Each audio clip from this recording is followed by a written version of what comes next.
सभी को प्रणाम। हम पढ़ रहे हैं पुस्तक जन्म शताब्दी पुस्तक माला 1, कैसे होगा समन्वय विज्ञान और अध्यात्म का। यहाँ पर परम पूज्य गुरुदेव हमें समझा रहे हैं कि समस्याएं भीतर ही हैं और उनका हल भी भीतर से ही ढूंढना पड़ेगा। जो चीज़ जहाँ से आई है उसका उत्तर भी भीतर ही मिलेगा। तो आइए परम पूज्य गुरुदेव वंदे माता जी आदि शक्ति माँ गायत्री से, गुरु तत्व से, परमात्मा से, समस्त दिव्य शक्तियों से प्रार्थना करते हैं कि हमारे भीतर की यात्रा को सरल बनाएं, हम अपने भीतर जा सकें और अपनी समस्याओं को समझकर उनके समाधान पे काम कर सकें।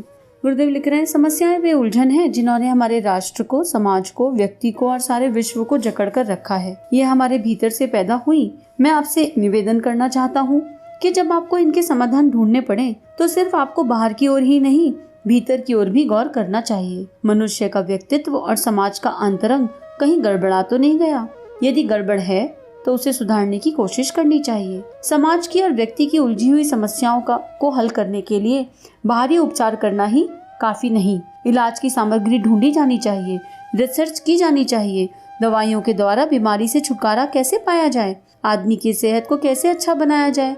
लेकिन आपको यह भुलाना नहीं चाहिए कि अंतरंग जीवन अगर सुव्यवस्थित ना हो तो हमारे स्वास्थ्य की समस्या हल नहीं हो सकेगी। अब जैसे कल गुरुदेव समझा रहे थे, हमने पेट के दर्द की एग्जाम्पल ली।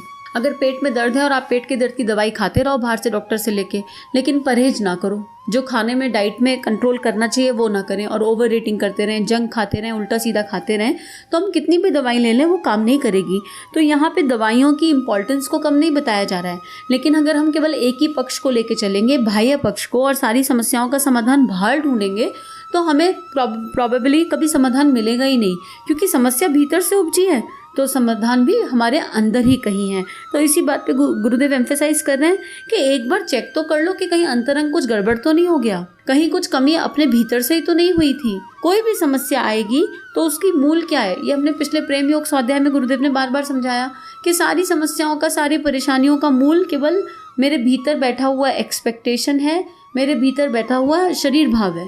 दूसरे से एक्सपेक्टेशन और शरीर भाव, अपने से एक्सपेक्टेशन और बॉडी कॉन्शियसनेस के रिलेशनशिप।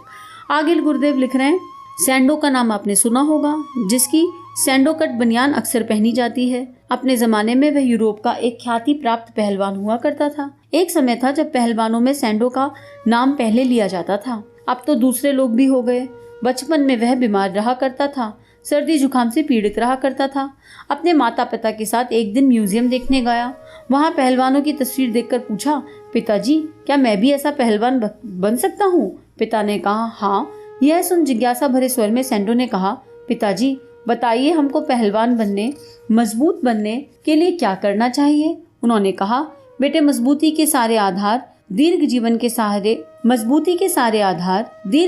के सारे आधार मनुष्य के भीतर सन्निहित हैं। पर आदमी इस बात को भूल गया। आदमी अगर अपनी भूलों को सुधार सके तो बेहतरीन स्वास्थ्य प्राप्त कर सकता है। बेटे हमने अपना पेट खराब कर डाला, खुराक से ज्यादा खाकर, और वे चीजें खाई जो हमारे लिए मुनासिब नहीं थी। इंद्रियां हमारे लिए काम करने को थी, पर हर इंद्री के भीतर पर हमने अपनी शक्ति का इतना हिस्सा खर्च कर डाला जितना कि पैदा नहीं होता। अब वो एग्जाम्पल में अपने एक संवाद दिखा रहे हैं, पिता पुत्र का संवाद।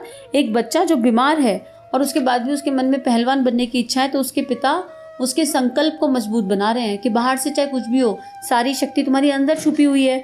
तो अगर जैसे वही पेट वाले का एग्जाम्पल आ गया, पेट का ही, तो ये जो इंद्रियां हमें मिली थी किस लिए मिली थी? अपनी शक्ति पर काम करने के लिए, अपने आप को पोषित करने के लिए, इस संसार को अच्छा बनाने के लिए। हमने उन्हीं का दुरुपयोग कर दिया और उन्हीं के दुरुपयोग से हमने अपने जीवन को एक्चुअली खराब किया। अब आगे गुरुदेव लिख रहे हैं, हमारे स्वास्थ्य को नियंत्रित करने वाला नर्वस सिस्टम अस्त व्यस्त हो गया। हम इन 3 बुराइयों को अगर दूर कर सकें तो जिंदगी लंबी जी सकते हैं और कोई भी आदमी पहलवान बन सकता है। पिताजी हमें दवा खाने की जरूरत नहीं क्या? पुत्र ने पूछा। उन्होंने कहा, नहीं बेटा, दवाएं तो सिर्फ बीमारियों को ठीक करने के लिए हैं। ये टेम्परेरी एनर्जी दे सकती हैं। किसी आदमी को मजबूत व दीर्घजीवी बनाने के लिए दवाएं कारगर सिद्ध नहीं हो सकती। और ये सत्य हम सब जानते हैं कि मेडिसिन का इम्पैक्ट है लेकिन टेम्परेरी है। जब तक हम भीतर अपने आप से अपने अंदर कंट्रोल नहीं करेंगे, अपना खाना पीना नहीं सुधारेंगे, एक्सरसाइज नहीं करेंगे, अगर केवल शरीर की बात कर रहे हैं तो हमें पता है कि हमें सुबह जल्दी उठना चाहिए, हमें प्राणायाम करना चाहिए, एक्सरसाइज करनी चाहिए, ध्यान करना चाहिए, हमें सब कुछ पता है, पॉजिटिव हमारी अप्रोच होनी चाहिए।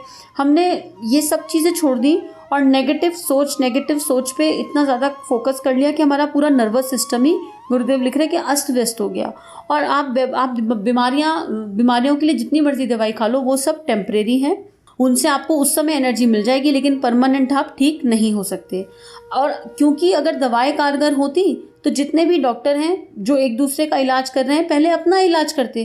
क्या डॉक्टर कभी बीमार नहीं पड़ता? वो अपना इलाज करते और जन सामान्य से बेहतरीन एवं पहलवान दिखाई पड़ते। सैंडो ने स्वास्थ्य के उन नियमों का, जिनको मैं अध्यात्म का अंश कहता हूँ, पालन किया और पहलवान बना। गुरुदेव कह रहे हैं कि स्वास्थ्य के नियम अध्यात्म है। अध्यात्म के हिसाब से भी शरीर मंदिर है ना, और इस शरीर रूपी मंदिर की अनासक्त भाव से सेवा करनी चाहिए।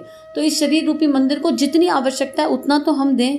हमें ये तो पता होना चाहिए कि हमें क्या खाना है, क्या पीना है, कितने बजे उठना है, कितने बजे सोना है, हमारा चिंतन क्या होना चाहिए, और ये सारी चीज़ें और हमें पता है एक्चुअली, बस हम फॉलो नहीं कर पाते क्योंकि हम टेम्परेरी अपनी इंद्रियों में उलझ जाते हैं। मन किया तो वो खा लिया, मन किया तो सो गए, मन किया तो कुछ भी उल्टा सीधा पढ़ लिया जो पढ़ने योग्य नहीं था, मन किया तो उल्टा सीधा देख लिया जो देखने योग्य नहीं था।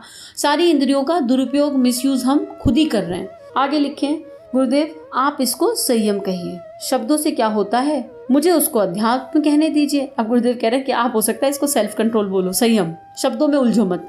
अब मान लो संयम मानो, चाहे अध्यात्म मानो, स्पिरिचुअलिटी मानो, कुछ भी मान लो, जो मर्जी है वो मान लो, लेकिन मानो और करो। तो शब्दों में उलझो मत। कर्मकांड, वही वाली बात, कर्मकांड में मत उलझो, कर्मकांड के तत्व को समझो, उसकी गहराई में जाओ, जैसे गुरुदेव हमेशा समझाते आए हैं। तो यही बात वो कह रहे हैं कि शब्दों पे मत जाओ, इसका जो तत्व है उसको समझो। जुबान का संयम, इंद्रिय का संयम, मस्तिष्क की विचारधाराओं का संयम। कौन कौन से संयम करने हैं? उठने बैठने का संयम, अपने आहार विहार का संयम। अगर आदमी इतना कर सकता हो तो उसकी सेहत ठीक रहेगी। तो पहला कौन सा है? वाणी का। वाणी के संयम दो होते हैं, हम क्या बोल रहे हैं, हम क्या खा रहे हैं, दोनों वाणी के संयम है। वाणी में मौन, बोलने से पहले सोचना। उसके बाद उठने बैठने का संयम, डिसिप्लिन, सुबह कितने बजे उठ रहे हैं, कितने घंटे की नींद हमारे शरीर को आवश्यकता है, क्या हम अपने टाइम को, उठने बैठने का संयम से मतलब समय का संयम है, एक तरह से अपने टाइम को ठीक तरीके से मैनेज कर रहे हैं। ऐसा उठना बैठना नहीं कि फिजिकल लेवल पे हम चेयर पे उठ रहे हैं, कि डाइनिंग टेबल की चेयर पे उठ के बैठ रहे हैं, कि ज़मीन से उठ के बैठ रहे हैं, वो नहीं कहा जा रहा है यहाँ पर, ठीक है।